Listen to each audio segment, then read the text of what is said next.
So hello and welcome to J Designs. Today we're going to be building one of these bad mamma jammas right here. It is a quadruple drop hitch for a 2-inch hitch receiver. I've had this one built for quite a long time and I've towed about 5,000 pounds on this guy and it hadn't broken. If you're wondering what we're going to be building, we're going to be building 2 more of these guys today. One of these things, or one like this, goes for about $600 if you buy it from a company, but I'll be building one myself for a whole lot cheaper than that. I don't really do intros on this channel. I feel like it's a waste of my time and your time, so let's get right into it. All right, so let me show you what this thing is for. Maybe not everyone knows what a drop hitch is, but essentially slide right into the hitch like that, and as you can see, it drops your hitch down a heck of a lot lower. And then this one has 4 different positions. So 1, 2, 3, and 4.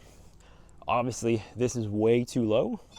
What these drop hitches are really made for is a truck that's lifted, or in my case, I originally built this drop hitch for a different truck. I had a 1996 Toyota Tacoma and the frames were just a lot higher on that truck. And I had built a high clearance rear bumper that put the hitch about here. So the drop hitch for that truck made a whole lot more sense. This truck's a 2012. It's got a flatbed conversion on it that I'm working on it. That's why it looks kind of weird, but I am gonna do a rear bumper for this guy, which will put the hitch right here for me. And then that hitch will make a lot more sense. Because right now in the factory position, there's about 6 inches of clearance. And then by the time you put a trailer weight on the back of this thing, it's gonna be dragging the ground for sure. So for those that may not know why you want all these different heights on a hitch, it's really good to have that for when you have different trailer tongue heights. So maybe we have a trailer that sits this high and we have another trailer that sits way down here.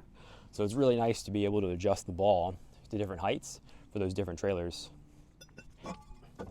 And even if you had a lower truck, so if this hitch sat a lot closer to the ground, you can use this as a rise hitch as well as a drop hitch. So then you can put your ball way up here. That's about 2 feet from the ground, something like that. It's probably closer to 3 actually, but I'm not gonna get a measuring tape out. Anyways, we're gonna get to building 2 more hitches today. Should be pretty simple. Let's get right into it. So now that you've seen how this hitch works and why you might want one, let's talk about the design of this guy. It's about 16 pounds of solid welded steel, and you pretty much can't hurt this thing. If anyone's wondering what it's modeled after, it's modeled after a Gen Y hitch. Like I said, those are about $400 to buy, and this doesn't look like theirs because they have a big fancy water jet, or what's called a plasma table, and they can cut out super intricate shapes out of steel or whatever material they want. So real quickly, I just wanted to cover the amount of material is used for everything. So this 2.5-inch square tube, we're gonna need 5 inches of each of those, but I'm doing 4 hitch positions total, so that'll be 20 inches total. And then for this main 2-inch square tube, we're gonna need about 12 inches of this guy. And then for these reinforcement straps here that are gonna also reinforce the hitch pin here, we need about 72 inches total of this flat bar. So what I'll do is I'll take all those measurements over to the chop saw, cut them all out, and then we'll clean everything, and then we're ready to start burning them in with the welder. Let's do it. There's the 2-inch.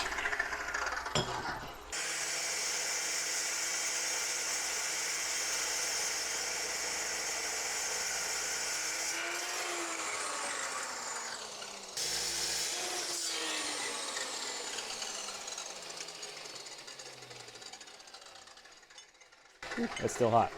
And there's the last 2.5. That's how much was left over. I had just enough to make 2. Still hot.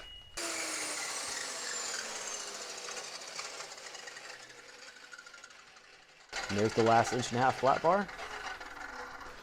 You'll also notice I went and changed into this guy versus that blue shirt I was wearing.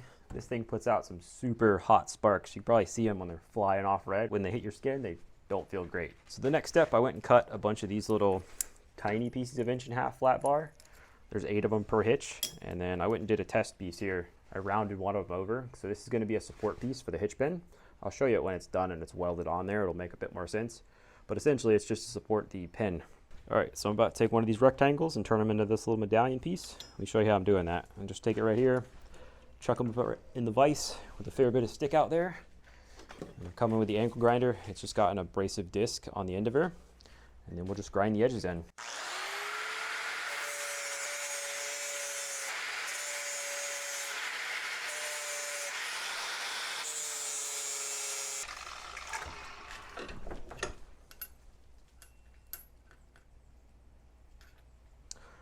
We just grind one side and then flip it over, put it in the vise, grind the other. Pretty simple.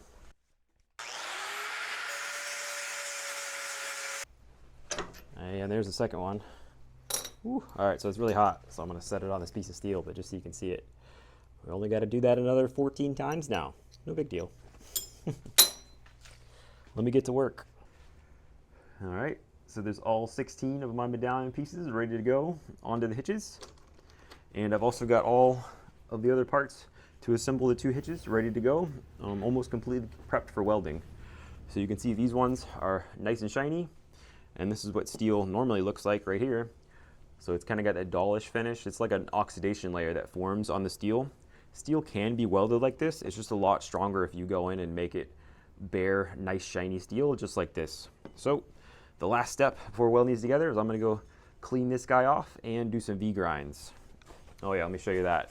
Hopefully you can see this. So this one's got a little bit of a grind on here, and this one has sharp edges. Again, that's just another thing to make the welds look a little bit cleaner, and it makes it stronger. Once I've got everything tacked together, I'll show you those V-grinds again, and it'll probably make a bit more sense. So let me go clean this one, and we're ready to weld.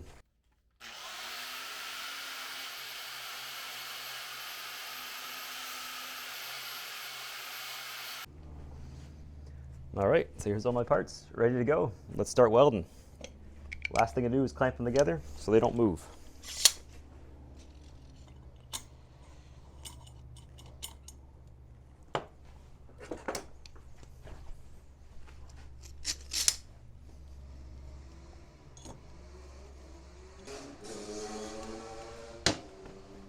All right, let's make some beautiful welds.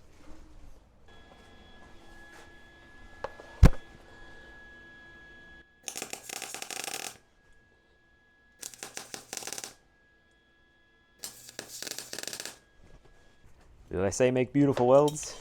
I meant to say I was tacking them together. We need to do that for fitment reasons, make sure everything fits together properly. There you go. Drop hitch is starting to take shape. Now we're ready to add the top tube and to clamp.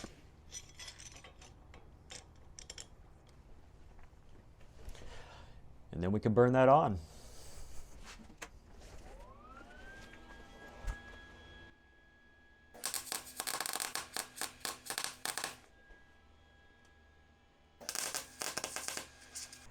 All right, so the two drop hitches are looking pretty darn good already. I'm happy with the fitment of how everything's laying up, so I'm pretty sure I'm ready to go do all the full welds on this. Nope, but before I do, I want to go show these V grinds here. So hopefully that's visible. There's a V in every single one of these. There's two reasons why I'm doing that. One is that V kind of adds surface area to the weld and it makes it a little bit stronger. And two, it'll make that weld fall down into that V rather than being kind of rounded over and sitting high up. I just want a clean, flat look on the front of this thing. So that's the point of those V's. And you'll see it later on. I did it on a lot of other parts. Like this guy. It's kind of hard to see. Those are going to go on the side, by the way. But they've got V grinds down the side of them too. All right, now I'm ready to go make some beautiful welds on this thing. Let's do it.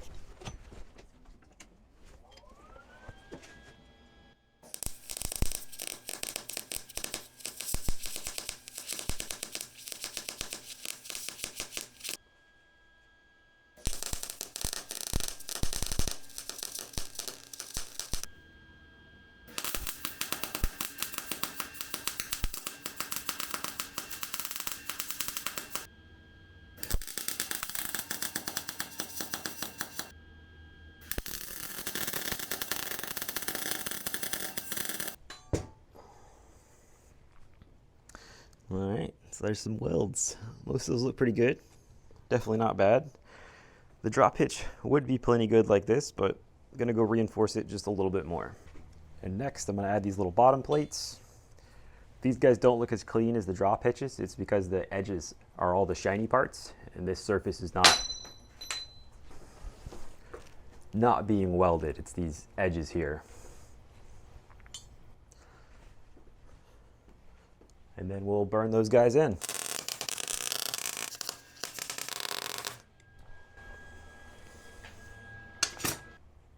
For reinforcement, I'll be adding in these side straps, just like that.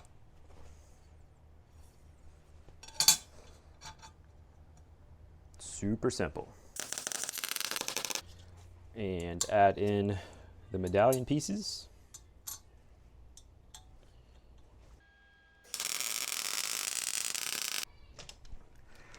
So now, because I've welded all these little medallions on just one side, just because I couldn't hold the other side, they actually went in and kind of lifted up on this side.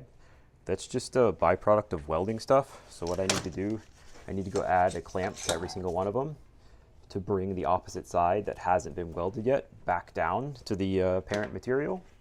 And that way it'll be nice and flush to the surface of the hitch. Again, these medallions are for reinforcing the hitch pin. So they're doubling the thickness of the material right around the hitch pin. So that way it doesn't get all wallered out. All right, let's tack weld those in.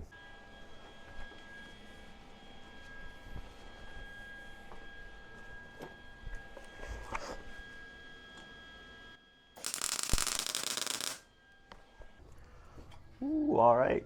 These drop hitches are looking pretty good. And this thing's gotten pretty heavy with all this steel welded onto it now. You can see we got our side straps to reinforce all these other welds. The little medallions that are going to reinforce the hitch pins are all welded on. So now we're ready to go do the full welds. Also, mentioned it before, but I went and V-ground all these guys prior to welding them on here. Again, that adds more surface area to the weld, and it gives us a nice flush weld to the surface of this guy, so it's less that I have to grind back. And you'll see the tie straps right up here come up, and once these are welded fully in, I'll go and I'll bend these in to this 2-inch quarter wall top tube and really reinforce the part where this is going to go to the truck. So we shouldn't have any failures with that. And then I'll cut whatever excess is on here off. I don't know why I left them that long, but anyways, I'm going to get to a whole bunch of welding.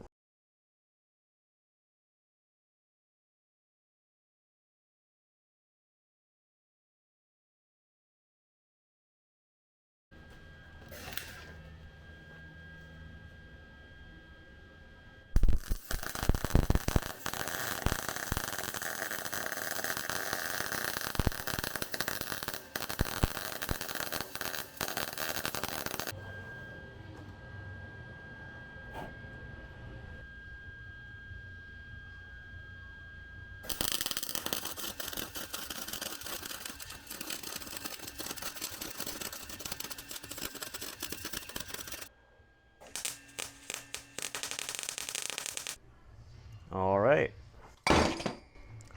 Just got to do these medallions down the side and we're done. They're too hot to touch for long. That's why I had to push it over. All right, so these little medallions here are some of the hardest welds to do. That's why I saved them for last to get the most practice in possible. These ones are hard to do because it has a radius, so I have to start the torch welding like this and then bring it flat along this flat spot and then finally turn the weld to meet that way, and then obviously go to the other side. And it's hard to do that turn mid-weld. So when I'm doing these ones, the torch is pretty much just set at one angle and I don't have that crazy movement. Anyways, I'm just making my excuses now so when the welds look bad, it won't sound so bad.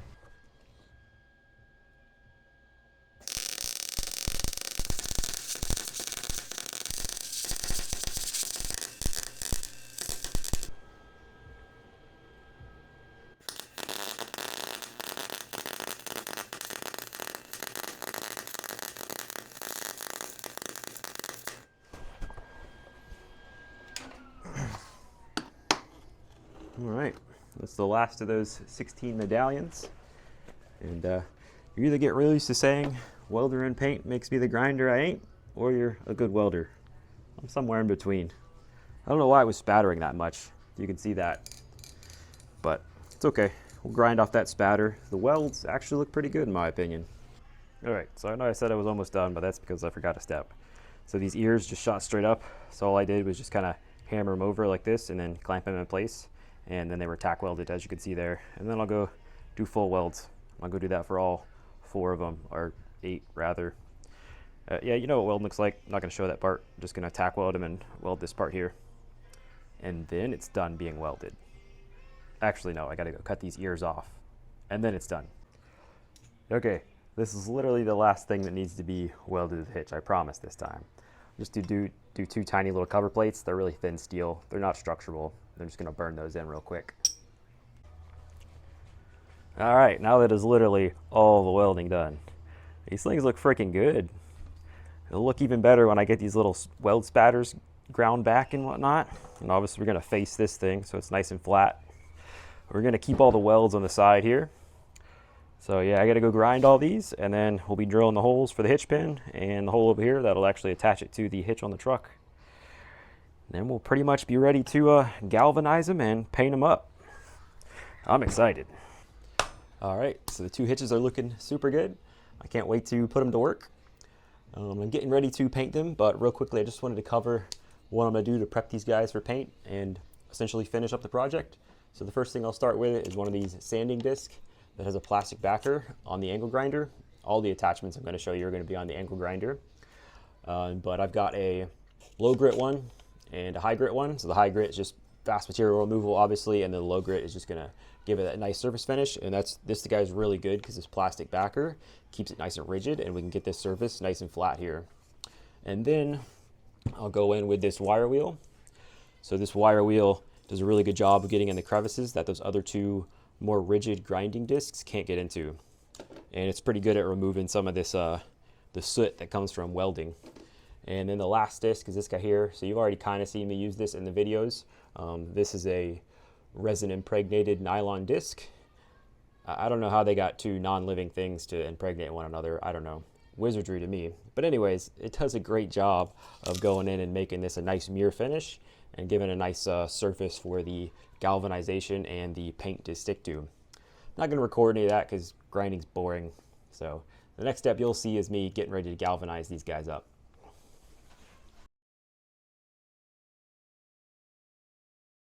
All right, so I've got all these both hitches. I've got them center punched, and that's just for helping the drill bit to find its home essentially. So it starts drilling exactly where I want it to. If you don't center punch, sometimes the drill bit can kind of walk a little bit and then the hole will be off. Another thing, I'm going to start drilling with a small drill bit and then step up through all these drill bit sizes in order to get to 5/8, which is our final size, because we're going to use a 5/8 hitch pin for all of the holes in this hitch. The reason why you got to go up through step bits is because if we just go straight to this 5/8 bit and try to start cutting this, you physically just can't exert enough pressure on the bit, whether it be by a hand drill or even in a drill press. You can't exert enough pressure to actually get this bit to cut properly. So what you have to do is you have to remove material step by step. So each time we're cutting about the same amount of material, and it's a pretty consistent pressure that's being exerted on the steel. And that just allows the bit to cut properly.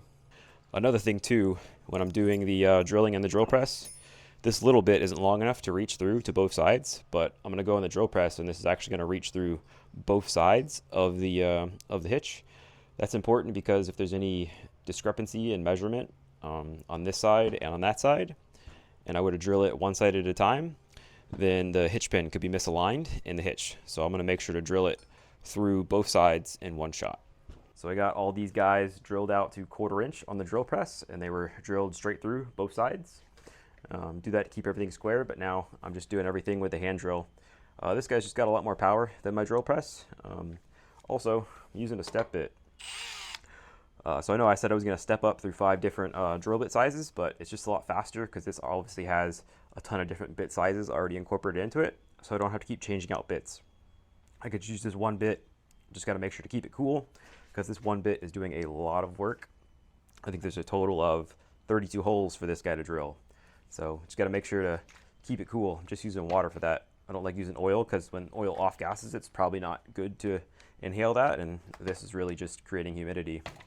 But anyways, step bit, much faster than switching through bits.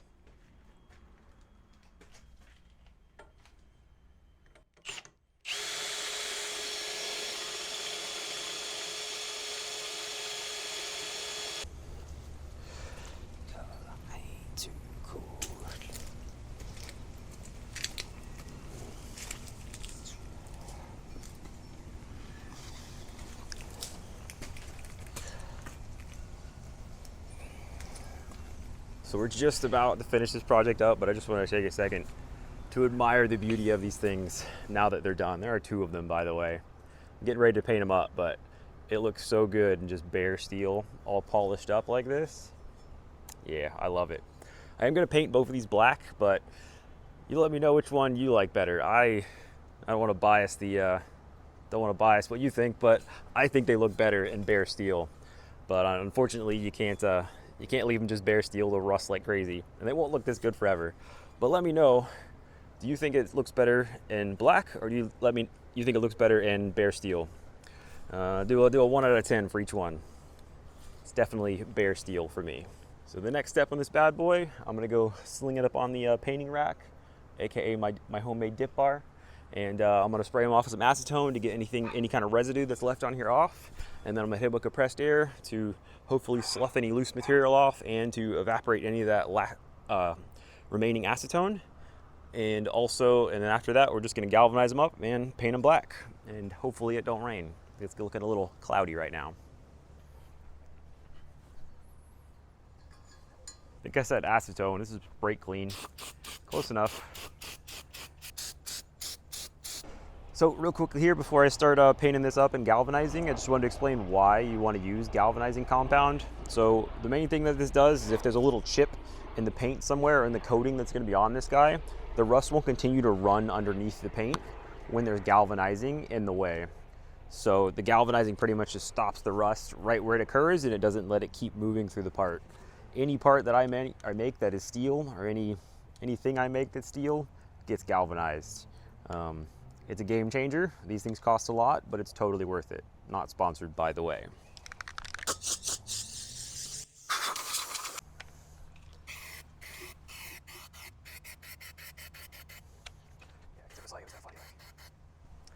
Oh yeah, another thing while I'm painting, before I forget. These little triggers are freaking awesome. You don't have to like get your finger tired or start using your thumb when all these fingers get tired. So this thing makes it so much easier. And there you go. That's my drop hitch build. Let me know what you think of it. They're obviously all black now, but I wish I could leave them bare steel, but I can't. Anyways, let me know which one you think looks better, bare steel or all black. Or what color would you paint yours? So if I end up selling these things before this video posts, I'll have the price up on the screen at the end of this video at some point. If not, they'll get sold as soon as I can sell them. Again, this was really just scrap material for me, so hopefully it made an entertaining video for you. I usually do builds like these on this channel all the time, so if you like this one, please consider subscribing or go check out some older videos, because you'll probably like those videos as well. And if you haven't seen it already, this right here is one of the biggest projects I've ever undertaken. There should be a couple videos of me building this thing on the channel. And it's not done yet, but it's gonna be a rack that goes up over the cab next. I'll have a couple lights that shine out the side this way. And then I've got to do rear taillights on this guy and the rear bumper, because it'd be really bad if somebody rear-ended me right here and ruined all of this work. It's taken a long time to get to this point. But with that, hey, thanks for hanging out with me today. Thanks for watching. I'm Jay. You've been watching Jay Designs, and thank you so much for watching.